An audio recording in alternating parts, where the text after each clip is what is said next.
So what's your personal criteria for what makes a contestant deserving of the title PGT champion? At saka, how does it feel, you have the power to change someone's life, diba, with one vote? Or the judge? Judges, ladies first. Miss Eugene siguro, let's start. Ako na muna. Ang ganda ng tanong, thank you. Ang hirap ng tanong because bawat act, iba yung nararamdaman ko eh. Personally. Parang minsan, gusto ko makakita na napaka-talented. Pero minsan, pag may humarap sa'yo na hindi naman talaga ganun ka extraordinary yung talent, pero grabe, sobra yung charm, sobra yung sense of humor, talagang namamagnetize yung audience. So that, in other words, I cannot really pinpoint what I am looking for. Most of the time, it's gut feel. And most of the time, I go to the basic, which is, masarap ka bang panoorin? Yeah. Alam mo yung ganun. So, that's what I think. That's what I observed from the past tapings that you already had. Hi, good afternoon. Okay, that's a very beautiful question. Sige, I'll start muna with the first one. My personal criteria, just for me, myself. I think, of course, unang-una is the uniqueness. Kasi this is season 7, so ang dami nang nagdaan sa Pilipinas Got Talent, especially FMG has been here since season 1. And siya yung nagsasabi sa amin na parang I've seen this, ganyan. And kami naman bago lang dito. So, when I say uniqueness, it can be singing, pero parang your own flavor. It can be dancing as a group or dancing individually, pero ano yung talent na kahit na panoorin ko siya ngayon and 5 years from now, ito yung klaseng performance na hindi ko makakalimutan at saka yung klaseng performance na kaya ko siyang panoorin 5 years from now tapos ma-amaze pa rin ako. That's hard. Kasi diba, ang daming pwedeng kumanta, sumayaw, or kung anumang acts na pati kami na surpresa pwede nilang gawin. Pero parang ang hirap ng performance na tatatak sa'yo and some performance na mag-represent sa Philippines, diba? So it's really hard. And pangalawa siguro yung uniqueness and then of course talent. We're looking for all kinds of talent, kung ano man yan. And pati kami mga judges, nasusurprise na kanya-kanyang talento ng mga Pilipino, lahat ng kalokohan na naging talent. Ang interesting niya panoorin. So every time nandito kami to tape, para kaming, akala ko medyo chill lang siya eh. Since nasa studio. Pero it's draining. Emotionally, all emotions. Parang lahat ng tao makakausap mo. And it's different when you're up there. And makikita mo siya ng malapit, yung mga nag-perform. And lastly, siguro, I'm looking for parang your passion. Just like us artists, diba? Iba siguro, if yes, you have a talent, but it really, parang iba yung nabibigay ng fire within you, your passion. So, nararamdaman namin na if you're just doing it for the sake of winning, for the money, or if you're just doing it para mag-trending, or pinapakita mo yung talent mo because you want to showcase world-class Filipino talent, then that's different. So, for me, a unique talent, then that's a champion. So, I'm looking for those 3 things. Grabe naman yun. First of all, before I answer the question, gusto ko lang sabihin, ang ganda-ganda ng trailer. First time namin nung panood yun. Diba guys, hindi pinapakita sa amin kasi gusto nila surprise. So, maraming salamat sa prod team. Congratulations guys. Nakaka-good vibes, nakaka-excite. Sobrang nakaka-excite. Alright, so to answer your question, siguro para sa akin, it's what type of performance will move the room. The type of performance na after ninyong mapanood, magsishift yung environment. Ang ganong klaseng performance. Kasi ang dami namin nakikitang talent. And sometimes it goes beyond that. You look at the charisma, you look at the personality, you look at how they conduct themselves. So I think we're also looking within. Yung nakikita natin na gaano ba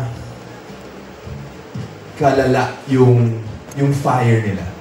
How bad do they want this? Ganun. Kasi marami din kami nakita talent na okay lang yung nakita nating fire. So, there's a lot that goes into it. And we always talk about it as judges or even with the hosts. To even answer your second question, ano yung feeling na meron kaming sort of power or say sa magiging next big thing or the winner of this contest. Of course, it's a very big responsibility. But I think because everyone here is really putting in all of their efforts to really come up with the best possible way we can fairly judge and critique all these contestants. I think the production did a good job in making sure na lahat ng sasabak dito, everyone has a fair chance. And dito, since first time ko sa PGT, dito ko lang nakita talaga na ibang klase yung talento ng Pinoy na kailangan talaga makita ng world stage. So yun yung puso ng show. So yeah, and it's been a crazy experience so far. The most intense thing is never namin malalaman kung ano ba, kung sino ba ang makita natin to walk out of this stage, and that's what makes it so cool. So just to be part of this, it's truly a blessing. Alam nyo, surprisingly, ang gagaling ng mga bagong judges namin.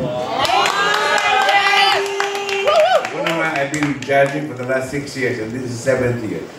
Masyado na akong jaded, nakita ko ng lahat eh. So it's so difficult for me to look for that right talent that would make a difference. But definitely, Kako, there's only one word that will describe yung wow factor. Pag tinamahan ka niyan, alam mo na, eto na yun. Which they described in so many words, no? How the room will change with Donnie, right? How it affects you. But it's really hard to judge. And these people are so nice na mabait sila sa mga talents. Na pag nano sila, nilalapitan pa rin. At sabihin, sige, umulit ka ulit yan. So I love working with these people.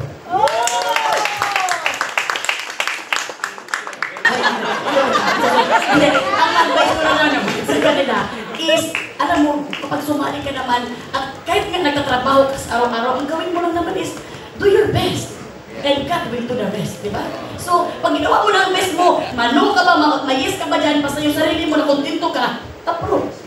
Di ba? Okay na ba yung sarili? Magkaibang ano siya, magkaibang programa. Kasi doon sa isang programa na yun, kung saan kami galing na yun. Yes. Sobrang, alam na namin kung paano. Hindi naman namin sobrang alam kung paano yung formula, no? Pero, doon kasi magpapakatotoo eh, di ba? Dito, yes, kailangan magpakatotoo, pero ipakita mo yung galing at talento mo. Dahil haharap ka agad-agad sa power judges natin. At kailangan mo ng yes. And I think, kailangan mo ipakita yung galing at talento ng Pinoy. That's the basic component. Okay. Siguro kung hindi kayo, if you were contestants, ano kayong talent makikita namin sa inyo? Wow. For fun lang.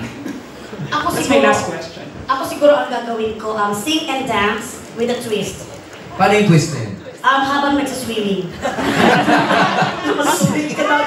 Serena? Tsaka nga, pero gagawin mo talaga ang best. May rehearsal ka to the point. Kasi syempre hindi ba basta-basta ang mga judges natin. So, kailangan mo lagyan ng twist.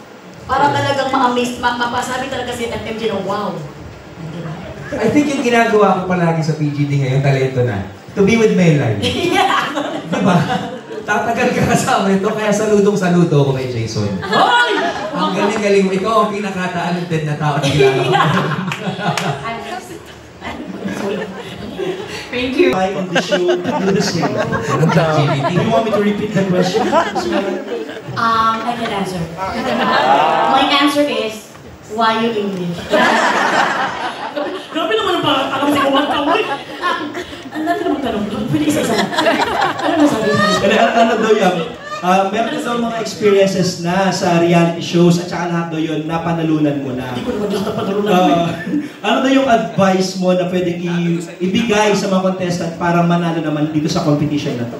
Basta ako, ang ginawa ko lang dito sa mga competition na ginawa ko talaga is number 1. Naglista na sila ba? Pero walang kwenta itong sagot ko. Number 1 is prayer. I-pray mo talaga kung itutuloy mo ba yung decision mo na masumali ka sa contest na yan. Baka naman hindi ka fit dyan, diba? So prayer, yung decision mo, maging decision din ni Lord. Second is, practice. Kung ano yung pinasok mo, kailangan practicean mo talaga yan. kung dancing ba yan, mag-practice ka, hindi yung papasok ka lang dyan ka na mag-dancing. Mali yung ganyan. Number 2, hindi ako galit ha, excuse me. And then, number 3, ibigay mo ang all mo sa every performance mo. Huwag kang magpatalo sa kaba at huwag kang magpatalo sa sinasabi ng iba. Pakinggan mo lang ang sarili mo. Hanggang kausapin mo sarili mo. So, yun ang top 3 na ginawa ko lang sa buhay ko na dapat nagumpayan ko yung mga reality. Yes!